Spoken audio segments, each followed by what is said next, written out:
वो सुबह लंदन पर जैसे रहस्य की चादर ओढ़े आई थी। ठंडी हवा खिड़कियों के कांच पर बेआवाज चूम रही थी और आसपास के माहौल में नमी घुली हुई थी। मेरा नाम डॉ जॉन वॉटसन है, एक मामूली डॉक्टर। लेकिन मेरे जीवन में असाधारण घटनाएं तब आती हैं जब मेरे मित्र शेरलॉक होम्स साथ होते हैं। बेकर स्ट्रीट के उस साधारण घर में मैं अभी उठ ही रहा था कि दरवाजे पर किसी ने गुस्से में दस्तक दी। फर्श की ठंड ने मुझे दुलराया, लेकिन मेरा मन आज कुछ अनहोनी का पूर्वानुमान दे रहा था। वह एहसास सच साबित होने वाला था। होम्स अपने लंबे डग भरते हुए दरवाजे तक पहुंच गया। उसकी छाया उस धुंधली रोशनी में दीवारों पर अजीब सी चलती हुई लगी। दरवाजे के खुलते ही एक युवती भीतर आई। उसका चेहरा सफेद, आंखों में एक ऐसी दहशत जो जैसे आत्मा तक कांप रही हो। उसके बाल बिखरे, चाल डरी हुई। मुझे मदद चाहिए मिस्टर होम्स। उसकी आवाज कांप रही थी, मानो चुपचाप किसी भीतर टूटे पुल का दर्द बह रहा हो। उसका नाम हेलेन स्टोनर था। मैंने चुपचाप उसे कुर्सी पेश की। वह धीमे धीमे बैठ गई और होम्स ने अपनी पाइप सुलगाते हुए वही स्वागत भरी संजीदगी से कहा, शुरुआत से बताइए मिस स्टोनर। मैं पास की कुर्सी पर बैठ गया, डायरी खोलकर। जानता था आने वाला हर पल कहानी बन सकता है। हेलेन ने गहरे सांस ली। मैं स्टॉकमॉरन की हवेली में रहती हूं। ये मेरे सौतेले पिता डॉ ग्रिम्बी रॉयलॉट का घर है, एक अजीब गुस्सैल इंसान। मां की मौत के बाद उनका रवैया और डरावना हो गया है। उसके शब्द मानो जमी हुई रात में टूटती बर्फ की तरह थे। मैंने पूछा, आपकी मां की मौत कैसे हुई? हेलेन की आंखें भीग गईं। हम भारत में थे। एक रात मां के कमरे से उनकी चीख आई। जब तक पहुंचे वह गुजर चुकी थीं। कोई जहर, कोई चोट नहीं, बस खुली आंखें, जैसे उन्होंने अंतिम क्षणों में कोई भयंकर चीज देखी थी। होम्स ने पाइप की गर्दन से धुआं छोड़ा और पूछा, और आपकी बहन? हेलेन के चेहरे का रंग फीका पड़ गया। जूलिया, मेरी जुड़वां बहन, शादी को लेकर बहुत उत्साहित थी, लेकिन उसकी भी रहस्यमय मौत हो गई। मरते मरते उसने सिर्फ इतना कहा, नन्हा सांप, नन्हा सांप। उस समय कोई सांप नजर नहीं आया। पुलिस ने हादसा मान लिया, पर मेरा दिल उसे मानने को तैयार ही नहीं था। होम्स ने थोड़ा रुककर बहस को आगे बढ़ाया। और अब क्यों डर रही हैं? हेलेन ने हाथ जोड़ लिए। अब मेरी शादी होने वाली है। कुछ दिन पहले पिता ने मुझे जूलिया के कमरे में सोने को कहा, और तभी से उस कमरे में सीटी और धातु की अजीब आवाजें आती हैं। मैं सो नहीं पाती। डर लगता है वही दोहराया ना जाए जो जूलिया के साथ हुआ। उसकी बातों ने रात की ठंडक को और सचित्र कर दिया। रोंगटे उठ गए मेरे। ऐसा लगा घर के किसी कोने में कोई खतरनाक राज छिपा बैठा है। होम्स कुर्सी छोड़कर खड़ा हुआ। मिस स्टोनर, आज ही आपके साथ स्टॉकमॉरन चलेंगे। वॉटसन, तैयार हो जाओ। मैंने डायरी बंद की। भीतर उम्मीद और आशंका के बीच झूलती सोच। हमने कोट पहना और हेलेन के साथ घर से निकले। कोहरा सड़कों पर फैला। स्टेशन की तरफ बढ़ते वक्त हर तरफ रहस्य ही रहस्य था। स्टेशन पहुंचकर टिकट लिया। प्लेटफॉर्म पर पुराने भाप इंजन का शोर और कोहरे में मिलती धुआं सांसें माहौल को चौंका देती थीं। डिब्बे में बैठकर खिड़की से हरे खेत व ग्रामीण घरों का दृश्य बदलता रहा, लेकिन मेरे मन की जिज्ञासा तो जूलिया के आखिरी शब्दों में ही फंसी थी, नन्हा सांप। होम्स खामोशी से पाइप सुलगा रहा था। होम्स, क्या यह किसी जानवर से जुड़ी घटना हो सकती है? मैंने पूछा। उसने वही शांत लेकिन रहस्यमत उत्तर दिया, यह हादसा तो बिल्कुल नहीं, वॉटसन, कोई असाधारण बात है। ट्रेन ठंडी और सन्नाटे में धीरे धीरे कस्बे की ओर बढ़ी। हेलेन अपने हाथों को कसकर अपनी गोदी में पकड़े बैठी थी। मैंने उससे उसके पिता के बारे में और पूछा। वे अब कैसे हैं? हेलेन ने लंबी सांस ली। भारत में जितने सम्मानित थे उतने हिंसक भी थे। मां के जाने के बाद उनका गुस्सा और बेकाबू हो गया। नौकरों, गांव वालों के साथ कई बार मारपीट की, जेल भी गए। अब हवेली में अकेले रहते हैं। जंगली जानवरों, चीता और बबून उनके साथी हैं। नौकर वहां टिक नहीं पाते। होम्स ने तुरंत पूछा, क्या ये जानवर घर के भीतर आते हैं? हेलेन ने इनकार किया। नहीं, लेकिन उनकी मौजूदगी ही आसपास डर फैला देती है। ट्रेन अब कस्बे के छोटे स्टेशन पर रुक गई। बाहर की हवा जमी हुई थी, चारों तरफ सन्नाटा। हेलेन धीरे से हमें एक खचाखच गाड़ी तक ले गई, जिससे हम हवेली तक जाने वाले थे। हवेली के आसपास पेड़ जैसे झुककर रहस्य छुपा रहे थे। मैदानों में हल्की धुंध और सर्दी ने हर चीज को भुलक्कड़ बना दिया था। गाड़ी का पहिया कंकड़ीले रास्ते पर मारता हुआ हवेली के नजदीक पहुंच रहा था। हवेली का पुराना जर्जर दरवाजा, उस पर चढ़ा हुआ काई और सीलन, जैसे उस घर में सालों से हवा भी डर के मारे ठहरी हो।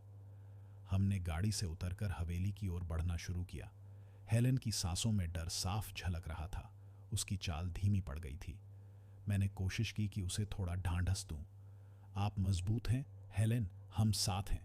लेकिन शब्द गूंज गए, हवेली की खाली दीवारों में खो गए। होम्स इधर उधर देखता रहा। उसकी आंखें सवाल खोज रही थीं। घर के भीतर पहुंचते ही सीलन, अंधेरा और पुरानी चीजों की गंध हर ओर थी। दरवाजे के पास पड़े फर्श पर अकस्मात कोई छाया लिपटी नजर आई।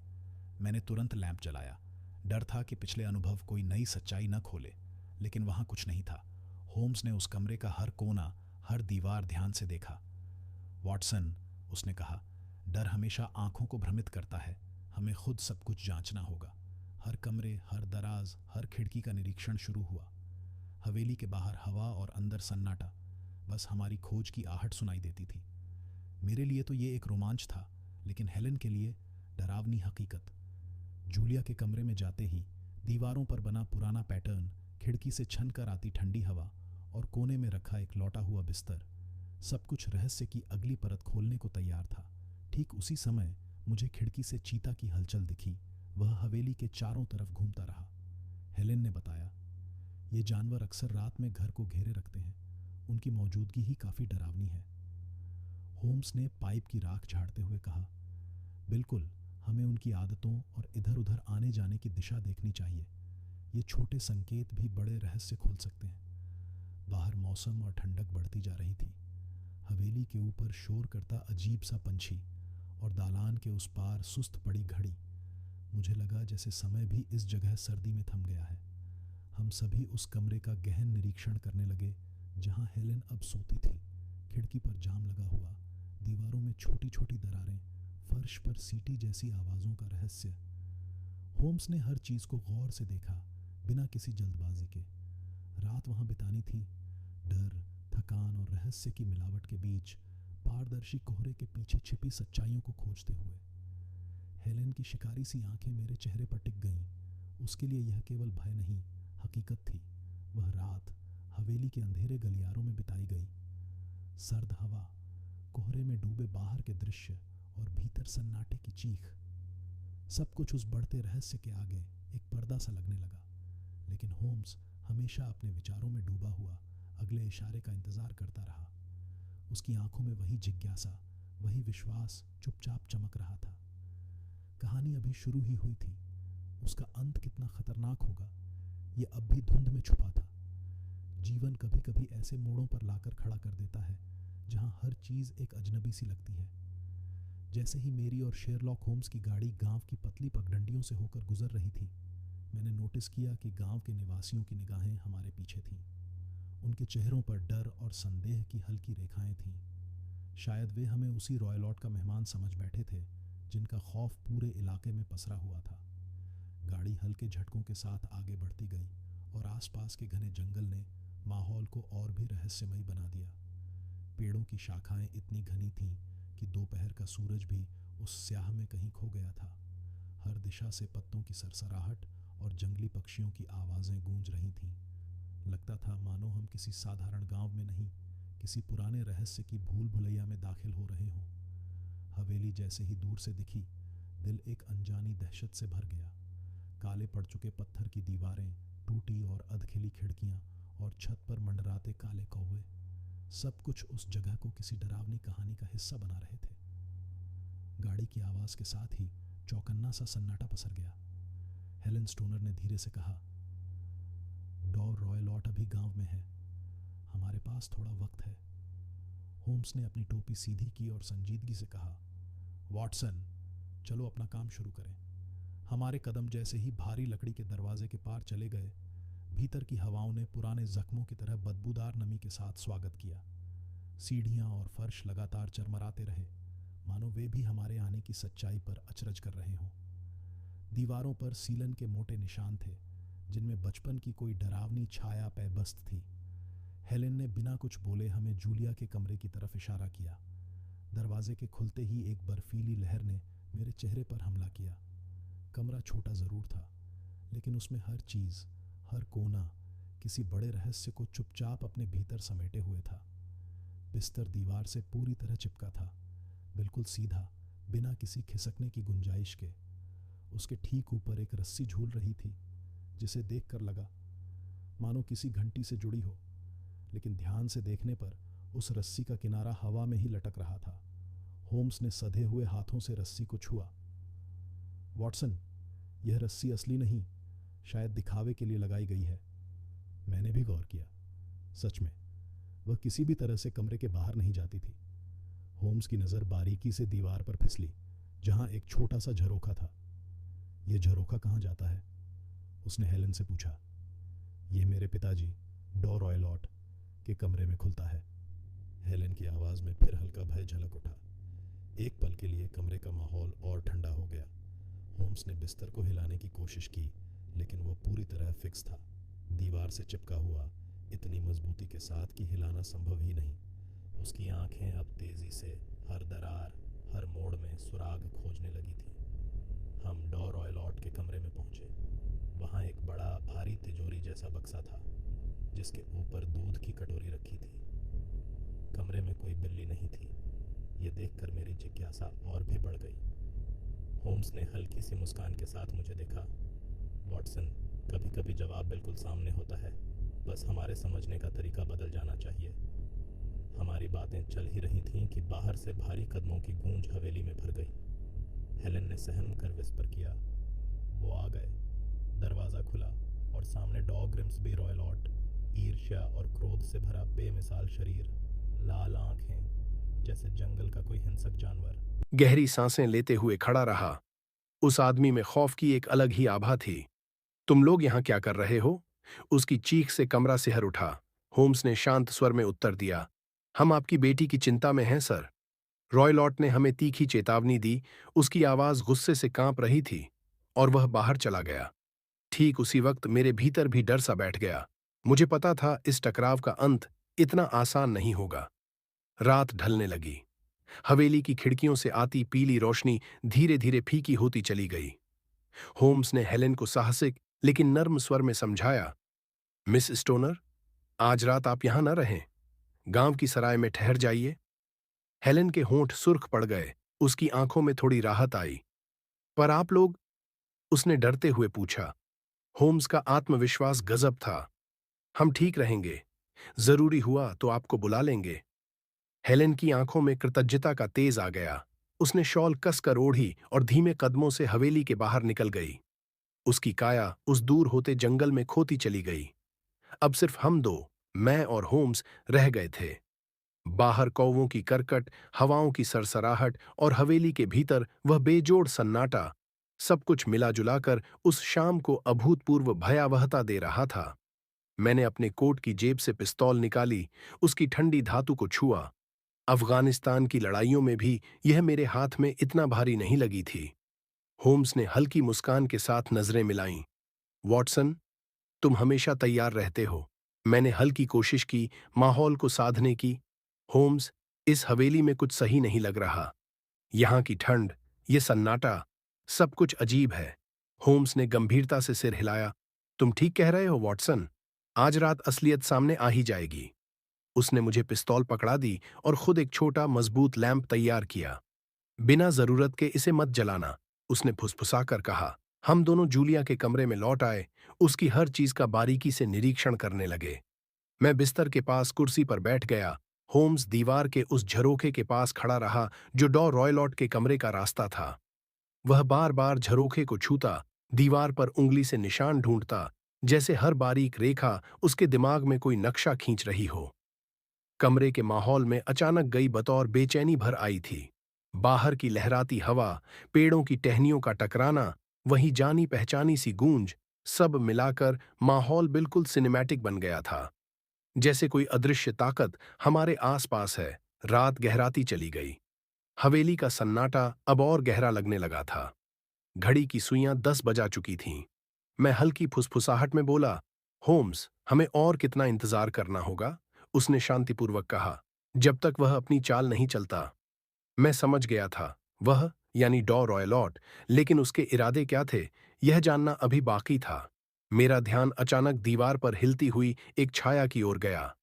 एक पल तो लगा कोई है, पर जब गौर से देखा तो वहां कुछ भी नहीं था। शायद दिमाग ही तनाव में खेल कर रहा था। होम्स अपने झरोखे के पास सांसें थामे खड़ा रहा। तभी रात के गहराते सन्नाटे में एक तीखी सीटी की आवाज गूंजी। मेरे कान स्वतः ही सतर्क हो गए। यह कोई मामूली आवाज नहीं थी, यह वही साजिश भरी सीटी थी जिसका जिक्र हेलेन ने बार बार किया था। मैंने होम्स की तरफ देखा, जो अब भी झरोखे की ओर पूरी एकाग्रता से देख रहा था। अचानक उसी झरोखे से एक पतली, चमचमाती, लहराती हुई चीज उतरती दिखाई दी। यह कोई बिजली की चिंगारी नहीं थी, बल्कि एक जीवित, जानलेवा सर्प। शरीर में अजीब सी झुरझुरी दौड़ गई। होम्स ने बिना एक पल गंवाए अपनी मजबूत लाठी से उस सांप पर प्रहार किया। कमरे में एक भयावह चीख गूंज उठी। सांप तेजी से लौटकर उसी झरोखे में गायब हो गया।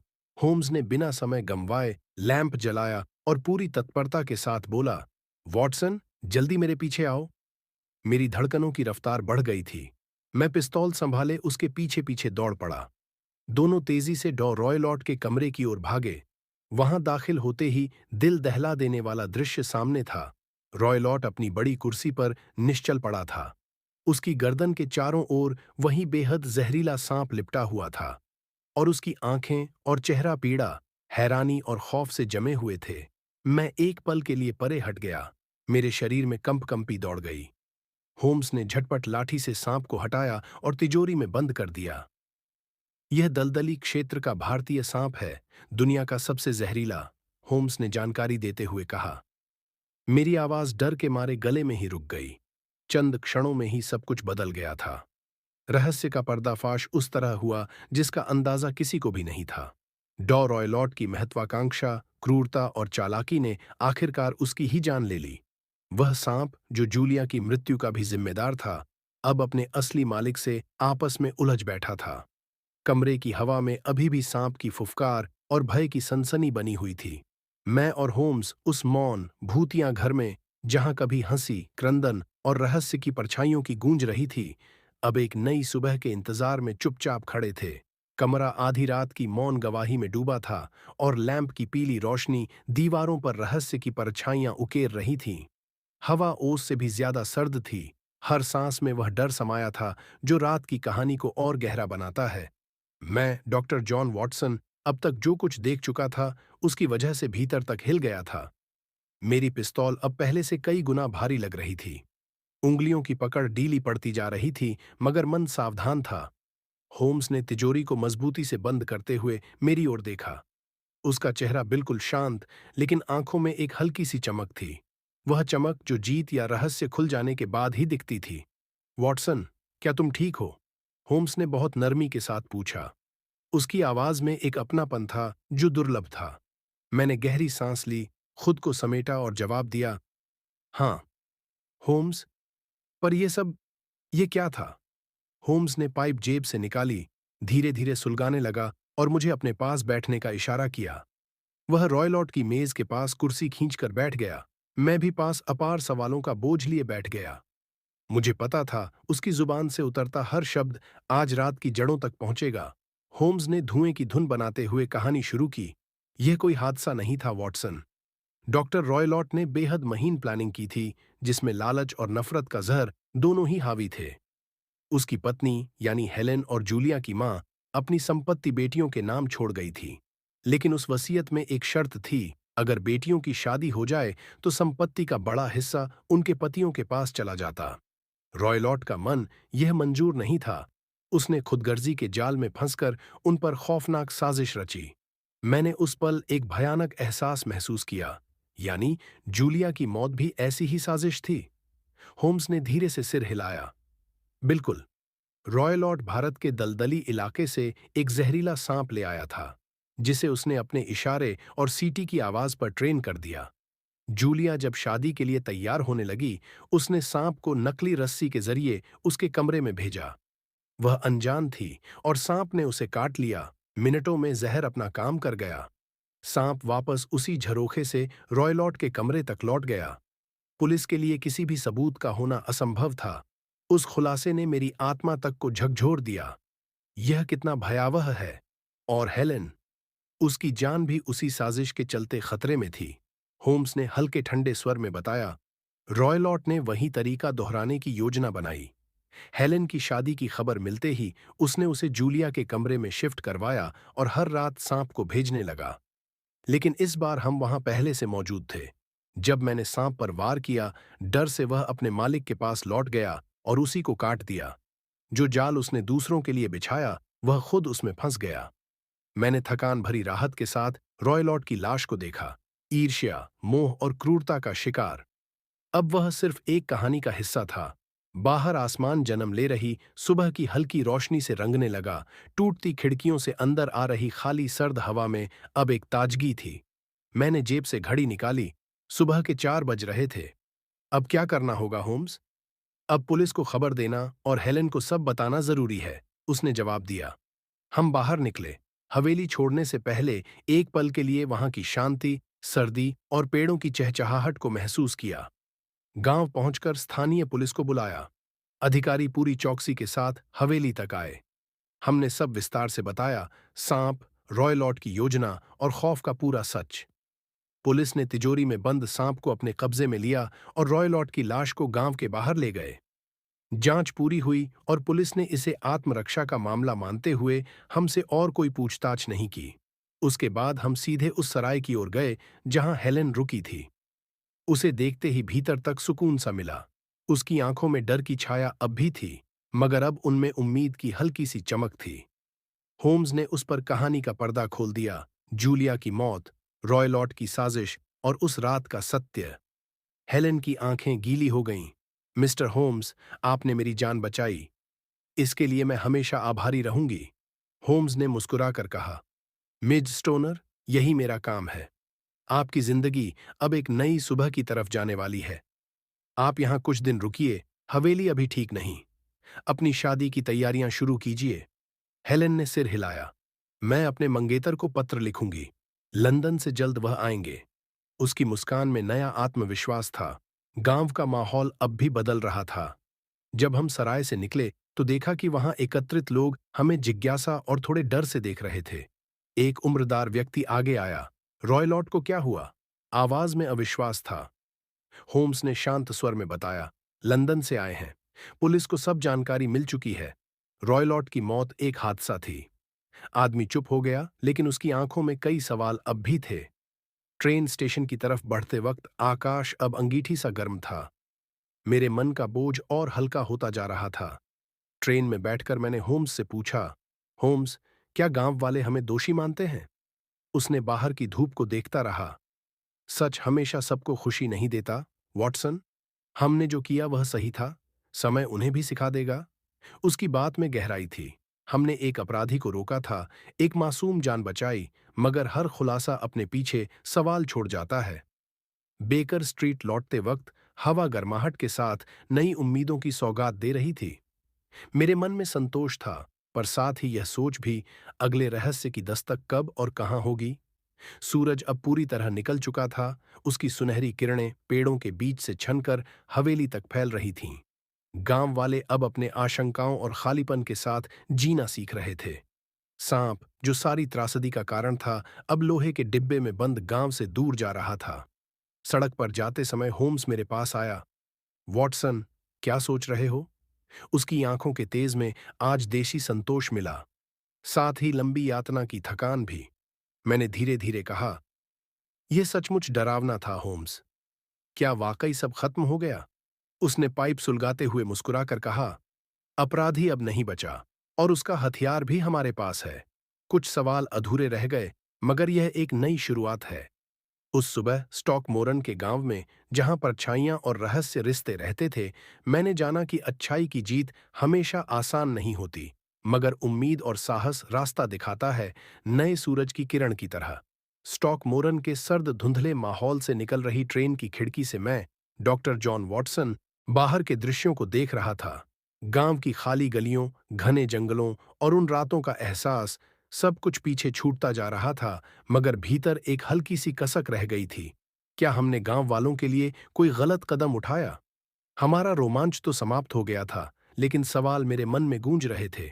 डायरी खोलकर मैंने उस रात की हर घटना को विस्तार से लिखना शुरू किया। सांप की लहराती परछाई, सीटी की रहस्यमय गूंज, रॉयलॉट की चीख, इन सब की यादें जैसे फिर से जीवित हो उठीं। होम्स ने मेरी ओर मुस्कुराकर कहा, वॉटसन, तुम्हारी डायरी एक दिन दुनिया में चर्चित होगी। मैंने हंसते हुए जवाब दिया, होम्स, इसके लिए मुझे तुम्हारे जैसे दोस्त की जरूरत है। होम्स ने कुछ नहीं कहा, बस पाइप सुलगाई और खिड़की के बाहर देखने लगा। ट्रेन की धीमी सीटी के साथ हम फिर बेकर स्ट्रीट लौट रहे थे। शाम के वक्त लंदन के गीले पत्थरों पर घोड़ा गाड़ियों की आवाजें अब हल्की पड़ रही थीं। मिसेस हडसन ने दरवाजा खोला और चिंतित स्वर में पूछा, आप लोग कहाँ थे? बहुत चिंतित थी। मैंने मुस्कुराकर कहा, मिसेस हडसन, हम एक रोमांच से लौटकर आए हैं। वह थोड़ी हैरान दिखीं, मगर कुछ और पूछे बिना चली गईं। हमारे कमरे के भीतर पहुंचते ही मैं अपनी डायरी मेज पर रखते हुए चुपचाप बैठ गया और होम्स ने पाइप जलाते हुए धीमे स्वर में कहा, वॉटसन, यह तो सिर्फ शुरुआत थी। आने वाले दिनों में बहुत कुछ होगा। मैंने उसकी ओर देखा, क्या मतलब? होम्स ने फिर वही रहस्य भरी मुस्कान दी जिसमें एक नया रोमांच छुपा था। मैं कुर्सी पर बैठा बेकर स्ट्रीट की समित शाम का आनंद ले रहा था। स्टॉक मोरन की रातें अभी भी दिमाग में ताजा थीं। होम्स अपनी आरामदायक कुर्सी पर बैठा पाइप से निकलता धुआं गोले बनाता हुआ ऊपर हवा में तैर रहा था। बाहर घोड़ा गाड़ियों की आवाजें हल्की हो रही थीं और सड़कों की चहल पहल ठंडी हवा के साथ गुम होती जा रही थी। लेकिन भीतर मेरे मन में एक अजीब बेचैनी थी। क्या सचमुच सब कुछ खत्म हो गया? होम्स को भी इसका एहसास था। मैं धीरे से बोला, होम्स, क्या आपको लगता है कि हमने सब सुलझा लिया? उसने मेरी ओर नजरें तरेरी, उसकी आंखों का गहरा रंग कमरे की रोशनी में और भी उभर आया। वॉटसन, कोई भी रहस्य पूरी तरह सुलझा नहीं रहता। जो दिखता है वह सिर्फ सतह है। असली सच उसके नीचे छिपा रहता है। उसकी बातों ने मुझे सोचने पर मजबूर कर दिया। डायरी के पन्ने पलटते हुए मैंने पढ़ा, नन्हा सांप, रहस्यमयी सीटी की गूंज, रॉयलॉट की खौफनाक चाल, सब कुछ विस्तार से लिखा था। लेकिन फिर भी एक सवाल बार बार उठ रहा था, होम्स, क्या रॉयलॉट ने सब कुछ अकेले किया या कोई उसका सहयोगी था? उसने पाइप हल्के से नीचे रखा और बड़े सहज अंदाज में ठंडे स्वर में पूछा, तुम्हें क्या लगता है, वॉटसन? मुझे समझ आ गया, वह मुझे खुद सोचने के लिए प्रेरित कर रहा था। मुझे लगता है इतना बड़ा खेल अकेले खेलना आसान नहीं। सांप को लाना, उसे छुपाना, क्या इसके लिए किसी और की मदद जरूरी नहीं थी? होम्स मुस्कुरा उठा, तुम सच में आगे बढ़ रहे हो? हाँ, इसी सवाल ने मुझे भी झटका दिया था, इसलिए हमें फिर एक बार स्टॉकमोरन जाना होगा। मैं चौंक गया। फिर से? क्यों? होम्स बोला, कुछ बातें अभी भी अधूरी हैं। वह दूध की कटोरी, जानवरों की गहमागहमी और गांव वालों की रहस्यमय चुप्पी, यह सब एक बड़ी पहेली का हिस्सा लगती है। मैंने सिर हिलाया। मुझे पता था, होम्स का तर्क हमेशा सही दिशा दिखाता है। अगली सुबह हम फिर स्टेशन पहुंचे और ट्रेन में बैठ गए। हर दृश्य, हरे मैदान, छोटे छोटे गांव, जंगलों की घनघोर छाया, सब अब और ध्यान से देखा जा रहा था। होम्स शांत था। उसकी उंगलियां अपनी टोपी के किनारे से खेल रही थीं। स्टॉकमोरन पहुंचकर पुलिस के चले जाने के बाद हवेली में गहरा सन्नाटा पसरा था। दरवाजा खुला था। भीतर अब भी नमी और सड़ांत की गंध थी। हम काफी समय तक जूलिया के कमरे में छानबीन करते रहे। बिस्तर, नकली रस्सी, झरोखा, सब वैसे ही थे। होम्स ने दीवार को फिर से टटोला। वॉटसन, इस झरोखे की चिनाई नई लगती है। मैंने गौर किया। वाकई दीवार के किनारे ताजा ईंटें जुड़ी हुई सी थीं। क्या रॉयलॉट ने इसे हाल ही में बनवाया? मैंने पूछा। हाँ, लेकिन सवाल यह है, किसकी मदद से? रॉयलॉट के कमरे में जाने पर तिजोरी अब खाली थी, दूध की कटोरी भी गायब थी। शायद पुलिस ने ले ली, मैंने कहा। होम्स सिर हिलाया, या शायद कोई और आया था। हवेली से बाहर निकलकर जंगल के आसपास की सरसराहट में चीता और बबून की मौजूदगी फिर से महसूस हुई।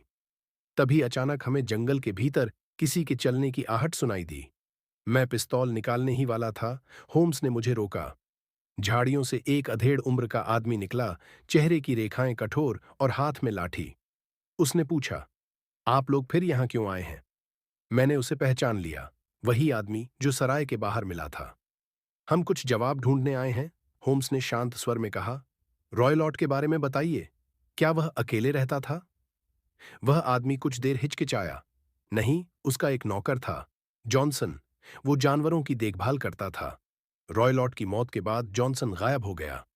मेरे भीतर जिज्ञासा की लहर दौड़ गई। क्या वह सांप के बारे में जानता था? मैंने पूछा। वह आदमी बोला, शायद। वह रॉयलॉट का विश्वासपात्र लगाता था। होम्स ने मेरी ओर देखा। वॉटसन, वही लापता खड़ी जॉनसन हो सकता है। हमने गांव वाले से जॉनसन का और पता पूछा। उसने बताया कि वह गांव के बाहर एक झोपड़ी में रहता था। हम वहां पहुंचे।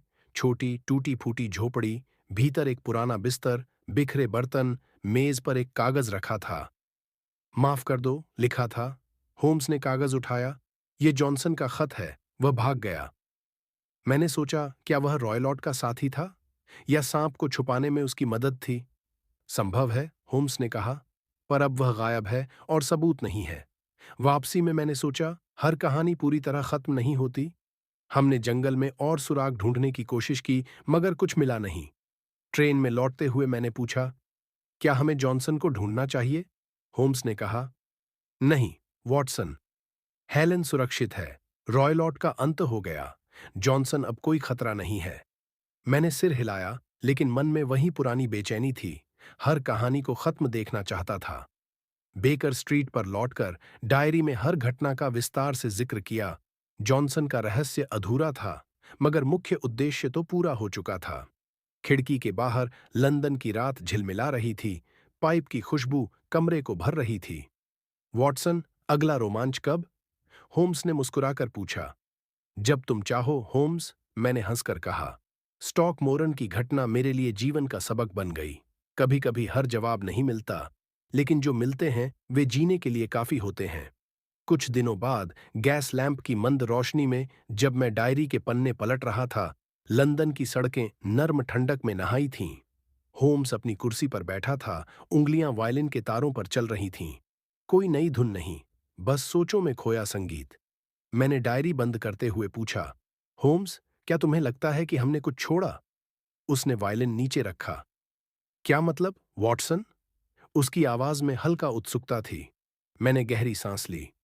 स्टॉकमोरन में जॉनसन, गांव वालों की चुप्पी, क्या हमने वाकई सब कुछ समझ लिया? होम्स ने पाइप सुलगाते हुए कहा, वॉटसन, हम दोनों का काम लोगों को बचाना है। तुम उनकी जिंदगी को, मैं उनके सच को। हर सच हमेशा पूरा नहीं मिलता। जॉनसन शायद सहयोगी था, शायद नहीं। गांव वाले कुछ छिपा रहे थे, शायद नहीं। पर हेलेन की जान बच गई, यही सबसे अहम था। बाकी सवाल धीरे धीरे समय में गुम हो जाएंगे।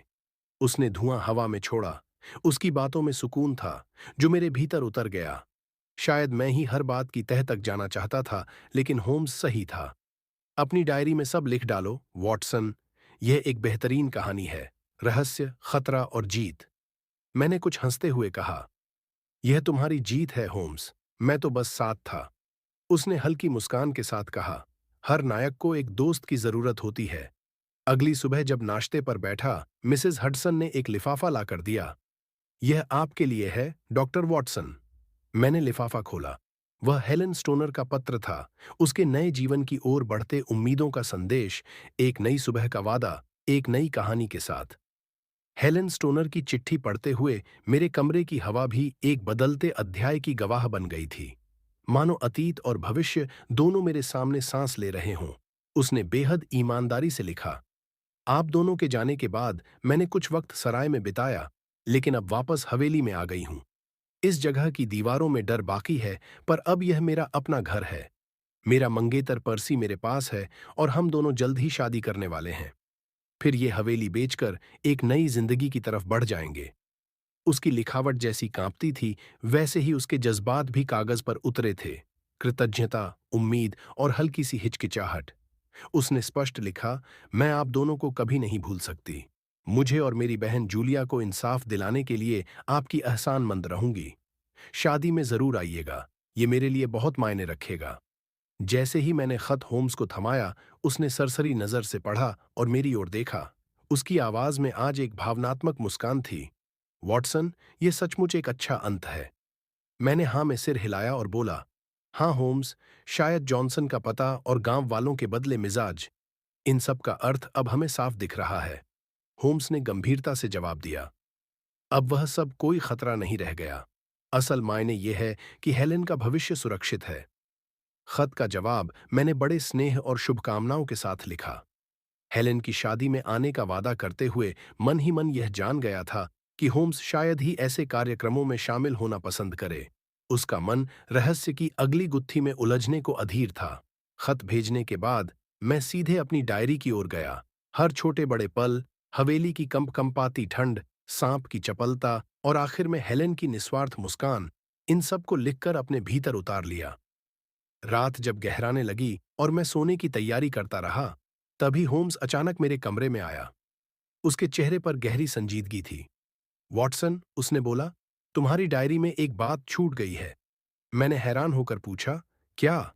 होम्स ने पाइप के धुएं के बीच बड़ी सहजता से जवाब दिया, हमने ना सिर्फ एक जान बचाई, बल्कि एक परिवार का भविष्य भी संवार दिया है। उसकी जुबान में वो ठहराव था जो उसकी बुद्धिमत्ता से कहीं गहरे से आता है। मैं उसके कहे पर गौर करता रहा, फिर मुस्कुराकर बोला, हाँ होम्स, मैं इसे जरूर लिखूंगा। अगले कुछ दिन अपनी अपनी जीवनचर्या में गुजरने लगे। मैंने फिर से अपनी चिकित्सा प्रैक्टिस पर ध्यान देना शुरू किया और होम्स अपने रासायनिक प्रयोगों और रहस्य पुस्तकों में मग्न रहा। एक सुबह जब मैं अखबार पढ़ रहा था, एक छोटी सी खबर ने मेरे मन की पुरानी गांठ खोल दी। स्टॉकमोरन की हवेली अब बिक्री के लिए थी। मैंने वह खबर होम्स को दिखाई। उसने पेपर पढ़ते ही गहरी सांस ली। देखो वॉटसन, हेलेन ने अपना वादा निभा दिया। मुझे सच में लगा, एक खतरनाक कहानी अब अपने अंतिम पड़ाव पर पहुंच चुकी है। हवेली बिक जाएगी, उसके डरावने अतीत को वक्त गलियों में बहा ले जाएगा। डायरी के आखिरी पन्ने पर मैंने लिखा, स्टॉकमोरन का रहस्य सिखाता है कि बुराई चाहे कितनी भी तेज और चालाक हो, सच्चाई और साहस हमेशा जीतती है। और अगर साथ में कोई दोस्त होम्स जैसा हो, तो सबसे गहरा अंधकार भी टिक नहीं सकता। कुछ हफ्तों बाद हमें हेलेन का एक और खत मिला, जिसमें उसकी शादी की तारीख लिखी थी और एक बार फिर उसने हमें आमंत्रित किया था। इस बार होम्स ने बिना किसी बहाने के हाँ कह दी। वॉटसन, उसने कहा, कभी कभी जीत का उत्सव मनाना जरूरी है। और हम फिर से उस गांव लौटे, इस बार किसी रहस्य सुलझाने नहीं, बल्कि एक नई शुरुआत का साक्षी बनने। शादी का आयोजन हवेली के पास बने पुराने चर्च में हुआ, जहां हवा में ताजगी और उम्मीद की मीठी लहरें चल रही थीं। हेलेन सफेद पोशाक में बेहद सुंदर लग रही थी और उसका मंगेतर पर्सी गरिमा और नम्रता से भरा था। पूरे गांव के चेहरे अब निर्भीक खुशियों से दमक रहे थे। डर, झिझक, सब जैसे हवेली के बीते अंधेरों में गुम हो गया। मैं और होम्स चर्च के पीछे खड़े समारोह का नजारा देख रहे थे। मेरे मन में संतोष की गहराई थी। होम्स, यह सही मायनों में एक खूबसूरत अंत है, मैंने भावुक होकर कहा। वह मुस्कुराया। हाँ वॉटसन, लेकिन हर अंत के साथ एक नई शुरुआत भी आती है। और इस तरह बेकर स्ट्रीट का वह चैप्टर मेरे लिए हमेशा के लिए एक कंप्लीटनेस के एहसास के साथ बंद हुआ, लेकिन दिल के भीतर एक खामोश वादा लिए, अगला रोमांच फिर कभी दस्तक देगा।